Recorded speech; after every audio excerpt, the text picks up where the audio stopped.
ತಾಜ್ ವೆಸ್ಟರ್ನ್ನಲ್ಲಿ ಅಮಿತ್ ಶಾ ನೇತೃತ್ವದ high voltage ಸಭೆ ನಡೆಯುತ್ತದೆ. ರಾಜ್ಯದ 12 ಕ್ಷೇತ್ರಗಳನ್ನು ಟಾರ್ಗೆಟ್ ಮಾಡಿದ್ದಾರೆ ಚುನಾವಣಾ ಚಾಣಕ್ಯ. ಬಿಜೆಪಿ ವೀಕ್ ಇರೋ ಕ್ಷೇತ್ರಗಳಲ್ಲಿ ಗೆಲುವಿಗೆ ಅಮಿತ್ ಶಾ ರಣತಂತ್ರವನ್ನ ರೂಪಿಸಿದ್ದಾರೆ. ಇದೀಗಷ್ಟೇ ಹೈ ವೋಲ್ಟೇಜ್ ಸಭೆ ಮುಗಿದಿದೆ. ರಾಜ್ಯದ 12 ಕ್ಷೇತ್ರಗಳನ್ನ ಟಾರ್ಗೆಟ್ ಮಾಡಿ ಇದರ ಬಗ್ಗೆ ಚರ್ಚೆಯನ್ನ ನಡೆಸಿದ್ದಾರೆ ಸಭೆಯಲ್ಲಿ. ಬಿಜೆಪಿ ವೀಕ್ ಇರೋ ಕ್ಷೇತ್ರಗಳಲ್ಲಿ ಗೆಲುವಿಗೆ ಅಮಿತ್ ಶಾ ರಣತಂತ್ರವನ್ನ ರೂಪಿಸಿದ್ದಾರೆ. ಕಾಂಗ್ರೆಸ್ ಭದ್ರಕೋಟೆಯಲ್ಲಿ ಮೈತ್ರಿ ಬಾವುಟ ಹಾರಿಸುವ ಬಗ್ಗೆ ಕೂಡ ಚರ್ಚೆ ನಡೆದಿದೆ. ಸಿದ್ದು ಡಿಕೆಶಿಗೆ ತವರು ಕ್ಷೇತ್ರಗಳಲ್ಲೇ ಚೆಕ್ಮೇಟ್ ಕೊಡಲು ಪ್ಲಾನ್ ಅನ್ನ ಕೂಡ ರೂಪಿಸಿದ್ದಾರೆ. ಇದೆಲ್ಲವೂ ಕೂಡ ಸಭೆಯಲ್ಲಿ ಇದರ ಬಗ್ಗೆ ಚರ್ಚೆಯನ್ನ ಮಾಡಿದ್ದಾರೆ, ಸ್ಟ್ರಾಟಜಿಯನ್ನ ಮಾಡಿದ್ದಾರೆ. ಎಲ್ಲೆಲ್ಲಿ ಸಿದ್ದು ಡಿಕೆಶಿ ಅವರ ಒಂದು ತವರು ಕ್ಷೇತ್ರಗಳಲ್ಲಿ ಚೆಕ್ಮೇಟ್ ಕೊಡಬೇಕು ಅನ್ನೋದಕ್ಕೆ ಪ್ಲಾನ್ ಅನ್ನ ರೂಪಿಸಿದ್ದಾರೆ. ಬಿಜೆಪಿ ವೀಕ್ ಇರೋ ಕ್ಷೇತ್ರಗಳಲ್ಲಿ ಗೆಲುವಿಗೆ ಅಮಿತ್ ಶಾ ರಣತಂತ್ರವನ್ನ ರೂಪಿಸಿದ್ದಾರೆ. ಕಾಂಗ್ರೆಸ್ ಭದ್ರಕೋಟೆಯಲ್ಲಿ ಮೈತ್ರಿ ಬಾವುಟ ಹಾರಿಸುವ ಬಗ್ಗೆ ಚರ್ಚೆಯನ್ನ ನಡೆಸಿದ್ದಾರೆ. ಹಳೆ ಮೈಸೂರು ಭಾಗದ ಗೆಲುವಿನ ರಣತಂತ್ರಗಳ ಬಗ್ಗೆ ಕೂಡ ಚರ್ಚೆಯನ್ನ ನಡೆಸಿದ್ದಾರೆ. ಹಳೆ ಮೈಸೂರು ಭಾಗವನ್ನ ಪ್ರತಿಷ್ಠೆಯಾಗಿ ಸ್ವೀಕರಿಸಿದ್ದಾರೆ ಸಿದ್ದರಾಮಯ್ಯ. ಡಿಕೆ ಶಿವಕುಮಾರ್ ಆ ಹಳೆ ಮೈಸೂರು ಭಾಗವನ್ನ ಹೇಗಾದ್ರೂ ಮಾಡಿ ಗೆಲ್ಲಬೇಕು, ಆ ಕ್ಷೇತ್ರಗಳ ಮೇಲೂ ಕೂಡ ಕಣ್ಣಿಟ್ಟಿದ್ದಾರೆ. ಇದ್ರ ಬಗ್ಗೆ ಸಭೆಯಲ್ಲಿ ಅಮಿತ್ ಶಾ ರಣತಂತ್ರವನ್ನ ರೂಪಿಸಿದ್ದಾರೆ, ಚರ್ಚೆ ಮಾಡಿದ್ದಾರೆ, ಸ್ಟ್ರಾಟಜಿಯನ್ನ ಮಾಡಿದ್ದಾರೆ, ಹೇಗೆ ಗೆಲ್ಲಬೇಕು ಆ ಕ್ಷೇತ್ರಗಳಲ್ಲಿ ಅಂತ. ಬೆಂಗಳೂರು ಗ್ರಾಮಾಂತರ, ಬೆಂಗಳೂರು ಕೇಂದ್ರ, ಬೆಂಗಳೂರು ದಕ್ಷಿಣ, ಬೆಂಗಳೂರು ಉತ್ತರ, ಮೈಸೂರು, ಮಂಡ್ಯ, ಚಾಮರಾಜನಗರ, ತುಮಕೂರು, ಚಿತ್ರದುರ್ಗ ಸೇರಿ 12 ಕ್ಷೇತ್ರಗಳ ಕ್ಲೀನ್ ಸ್ವೀಪ್ಗೆ ತಂತ್ರವನ್ನ ರೂಪಿಸಿದ್ದಾರೆ ಅಮಿತ್ ಶಾ.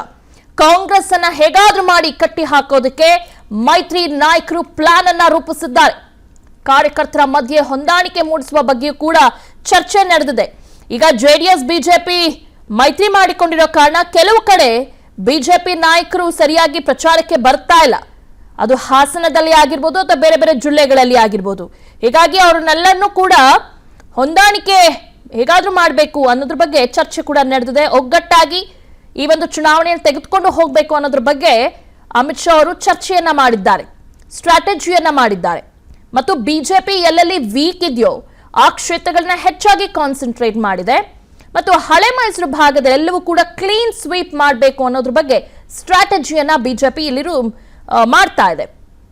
ಒಟ್ಟಾರೆ ಸಾಕಷ್ಟು ಒಂದು ರೂಪುರೇಷೆಗಳನ್ನ ಮಾಡಿದ್ದಾರೆ. ಹೇಗೆ ಚುನಾವಣೆ ಹೋಗಬೇಕು, ಹೇಗೆ ಗೆಲ್ಲಬೇಕು, ನಾವು ಯಾವ್ಯಾವ ಕ್ಷೇತ್ರಗಳಲ್ಲಿ ಗೆಲ್ಲಬೇಕು, ಎಲ್ಲ ರೀತಿಯಾದಂತಹ ಒಂದು ಸ್ಟ್ರಾಟಜಿಯನ್ನ ಈ ಒಂದು ಸಭೆಯಲ್ಲಿ ಮಾಡಿದ್ದಾರೆ. ಈಶ್ವರಪ್ಪಗೆ ಕರೆ ಮಾಡಿದ್ದಾರೆ ಕೇಂದ್ರ ಸಚಿವ ಅಮಿತ್ ಶಾ. ಈಶ್ವರಪ್ಪ ಜಿ ದೆಹಲಿಗೆ ಬನ್ನಿ ಅಂತ ಅಮಿತ್ ಶಾ ಅವರು ಹೇಳಿದ್ದಾರೆ. ಅಮಿತ್ ಶಾ ಕರೆ ಬಗ್ಗೆ ಸ್ಪಷ್ಟನೆಯನ್ನ ಕೊಡಲಿದ್ದಾರೆ. ಈಶ್ವರಪ್ಪ ಇನ್ನು ಸ್ಪಷ್ಟನೆ ಕೊಟ್ಟಿಲ್ಲ. ಶಿವಮೊಗ್ಗದಲ್ಲಿ ಈ ಬಗ್ಗೆ ಸ್ಪಷ್ಟನೆಯನ್ನ ಕೊಡಲಿದ್ದಾರೆ ಮಾಜಿ ಸಚಿವ ಈಶ್ವರಪ್ಪ ಅವರೇ. ಬನ್ನಿ ದೆಹಲಿಗೆ ಅಂತ ಕರೆದಿದ್ದಾರೆ. ಯಾಕಂದ್ರೆ ಸ್ವಲ್ಪ ಈಶ್ವರಪ್ಪನವರಿಗೆ ಅಸಮಾಧಾನ ಆಗಿದೆ. ಮಗನಿಗೆ ಟಿಕೆಟ್ ಕೊಟ್ಟಿಲ್ವಲ್ಲ ಅನ್ನೋದ್ರ ಬಗ್ಗೆ ಅಸಮಾಧಾನ ಆಗಿದೆ. ಅದರ ಜೊತೆಗೆ ಪಕ್ಷದಿಂದ ದೂರ ಉಳಿದಿದ್ದಾರೆ. ಇದ್ರ ಬಗ್ಗೆ ಅಮಿತ್ ಶಾ ಅವರು ಕರೆ ಮಾಡಿ ಸ್ವತಃ ಈಶ್ವರಪ್ಪನವರ ಜೊತೆ ಮಾತನಾಡಿದ್ದಾರೆ. ಈಶ್ವರಪ್ಪ ಜಿ ದೆಹಲಿಗೆ ಬನ್ನಿ ಅಂತ ಅಮಿತ್ ಶಾ ಅವರು ಹೇಳಿದ್ದಾರೆ. ಅಮಿತ್ ಶಾ ಕರೆ ಬಗ್ಗೆ ಈಶ್ವರಪ್ಪ ಅವರು ಇನ್ನೂ ಸ್ಪಷ್ಟನೆ ಕೊಟ್ಟಿಲ್ಲ, ಕೊಡ್ತಾರೆ. ಶಿವಮೊಗ್ಗದಲ್ಲಿ ಈ ಬಗ್ಗೆ ಸ್ಪಷ್ಟನೆಯನ್ನ ಕೊಡಲಿದ್ದಾರೆ ಮಾಜಿ ಸಚಿವ. ಓಕೆ, ಎಲ್ಲಾದ್ರ ಬಗ್ಗೆ ಡೀಟೇಲ್ಸ್ ಅನ್ನ ನೀಡ್ತಾರೆ ನಮ್ಮ ಪ್ರತಿನಿಧಿ ಮಾರುತಿ ಪಾವಗಡ. ಮಾರುತಿ, ಈಗ ತಾಜ್ ವೆಸ್ಟರ್ನ್ ಹೋಟೆಲ್ ಅಲ್ಲಿ ಸಾಕಷ್ಟು ಚರ್ಚೆಗಳು ನಡೆದಿದೆ. ಹೇಗೆ ಸ್ಟ್ರಾಟಜಿ ಮಾಡಬೇಕು, ಎಲ್ಲೆಲ್ಲಿ ವೀಕ್ ಇರೋ ಕ್ಷೇತ್ರಗಳಲ್ಲಿ ಬಿಜೆಪಿ ಹೇಗೆ ಗೆಲ್ಲಬೇಕು ಅನ್ನೋದ್ರ ಬಗ್ಗೆ ಎಲ್ಲವೂ ಕೂಡ ಚರ್ಚೆ ನಡೆದಿದೆ. ಏನೆಲ್ಲ ಸ್ಟ್ರಾಟಜಿನ ಮಾಡಿದ್ದಾರೆ ಲೋಕಸಭಾ ಚುನಾವಣೆ ಗೆಲ್ಲೋದಕ್ಕೆ ಮಾರುತಿ? ದಿವ್ಯಾ, 2024ರ ಲೋಕಸಭಾ ಚುನಾವಣೆಯಲ್ಲಿ ರಾಜ್ಯದಲ್ಲಿ ನಡೀತಾ ಇರುವಂತಹ 28 ಲೋಕಸಭಾ ಕ್ಷೇತ್ರಗಳಿಗೆ 2 ಹಂತದಲ್ಲಿ ಚುನಾವಣೆ ನಡೀತಾ ಇದೆ. ಹೀಗಾಗಿ ಮೊದಲನೇದಾಗಿ ಹಳೆ ಮೈಸೂರು ಭಾಗದಲ್ಲಿ ಚುನಾವಣೆ ಆಗ್ತಿರೋದ್ರಿಂದ ಹಳೆ ಮೈಸೂರು ಭಾಗದ 12 ಕ್ಷೇತ್ರಗಳನ್ನು ಯಾವ ರೀತಿಯಾಗಿ ಗೆಲ್ಲಬೇಕು ಅಂತ, ಅದರಲ್ಲಿ ಚಿಕ್ಕಬಳ್ಳಾಪುರ, ಕೋಲಾರ, ಬೆಂಗಳೂರು ಗ್ರಾಮಾಂತರ, ಬೆಂಗಳೂರು ಕೇಂದ್ರ, ಬೆಂಗಳೂರು ದಕ್ಷಿಣ, ಬೆಂಗಳೂರು ಉತ್ತರ, ಮಂಡ್ಯ, ಮೈಸೂರು, ಚಾಮರಾಜನಗರ, ತುಮಕೂರು, ಚಿತ್ರದುರ್ಗ ಈ ಎಲ್ಲ ಕ್ಷೇತ್ರಗಳನ್ನು ಟಾರ್ಗೆಟ್ ಮಾಡಿಕೊಂಡು ಇವತ್ತಿನ ಒಂದು ಸಮನ್ವಯ ಸಭೆಯಲ್ಲಿ ಚರ್ಚೆ ಮಾಡ್ತಾ ಇರುವಂಥದ್ದು. ಯಾಕಂತ ಹೇಳಿದ್ರೆ ಈ ಹಳೆ ಮೈಸೂರು ಭಾಗದಲ್ಲಿ ಬಿಜೆಪಿಗಿಂತಲೂ ಕೂಡ ಇಲ್ಲಿ ನೇರ ಪೈಪೋಟಿ ಇರುವಂಥದ್ದು ಕಾಂಗ್ರೆಸ್ ಹಾಗೂ ಜೆಡಿಎಸ್ ನಡುವೆ. ಹೀಗಾಗಿ ಜೆಡಿಎಸ್ಗೆ ಬಿಟ್ಟುಕೊಟ್ಟಿರುವಂತಹ 3 ಕ್ಷೇತ್ರಗಳ ಜೊತೆಗೆ ಜೆಡಿಎಸ್ ಮತಗಳನ್ನು ಪಡೆಯೋದರ ಮುಖೇನ ಬಿಜೆಪಿಯ ಕಣದಲ್ಲಿರುವಂತಹ ಅಭ್ಯರ್ಥಿಗಳನ್ನು ಯಾವ ರೀತಿಯಾಗಿ ಗೆಲ್ಲಿಸ್ಕೊಂಡು ಬರಬೇಕು, ಅಲ್ಲಿ ಕೇವಲ ನಾಯಕರಷ್ಟೇ ಒಂದಾಗೋದಲ್ಲ, ಕಾರ್ಯಕರ್ತರನ್ನು ಕೂಡ ಬೂತ್ ಮಟ್ಟದಲ್ಲಿರುವಂತಹ ಕಾರ್ಯಕರ್ತರನ್ನು ಕೂಡ ಒಂದಾಗಿ ಹೋಗಿ ಮೈತ್ರಿ ಅಭ್ಯರ್ಥಿಯನ್ನ ಗೆಲ್ಲಿಸ್ಕೊಂಡು ಬರೋದಕ್ಕೆ ಯಾವೆಲ್ಲ ರಣತಂತ್ರವನ್ನ ಮಾಡಬೇಕು ಅನ್ನುವಂತಹ ಒಂದು ಸಲಹೆ ಮತ್ತೆ ಸೂಚನೆಗಳನ್ನ ಅಮಿತ್ ಶಾ ಅವರು ಕೊಡ್ತಾ ಇರುವಂತದ್ದು. ಮತ್ತೆ ಸಿಎಂಗೆ ಯಾವ ರೀತಿಯಾಗಿ ಚೆಕ್ ಬೈಟ್ ಕೊಡಬೇಕು, ಅವರು ಮಾಡ್ತಿರುವಂತಹ ಒಂದು ಪ್ರವಾಸ ಮತ್ತೆ ಪ್ರಚಾರಕ್ಕೆ ಯಾವ ರೀತಿಯಾಗಿ ತಿರುಗೇಟ್ ಅನ್ನ ಕೊಡಬೇಕು, ಆ ಮೈತ್ರಿ ಪಕ್ಷಗಳ ಬಳಿ ಇರುವಂತಹ ಅಸ್ತ್ರಗಳನ್ನ ಯಾವ್ಯಾವ ಸಂದರ್ಭದಲ್ಲಿ ಯಾವ ರೀತಿಯಾಗಿ ಉಪಯೋಗಿಸಬೇಕು ಅನ್ನೋದು. ಒಂದು ಕಡೆ ಮೋದಿ ಅವರ ಆಡಳಿತ, ಮತ್ತೊಂದು ಕಡೆ ಯಡಿಯೂರಪ್ಪ ಮತ್ತು ಕುಮಾರಸ್ವಾಮಿ ಅವರ ಅವಧಿಯಲ್ಲಿ ಕೊಟ್ಟಂತಹ ಒಂದು ಕಾರ್ಯಗಳು, ಹಾಗೂ ಈಗ ಕಳೆದ 5 ವರ್ಷದಲ್ಲಿ ಸಿದ್ದರಾಮಯ್ಯ ಅವರು ಮಾಡಿದಂತಹ ಒಂದು ಆಡಳಿತದಲ್ಲಿ ಆದಂತಹ ಒಂದು ವೈಫಲ್ಯ, ಈಗ ಮತ್ತೊಮ್ಮೆ 2ನೇ ಬಾರಿ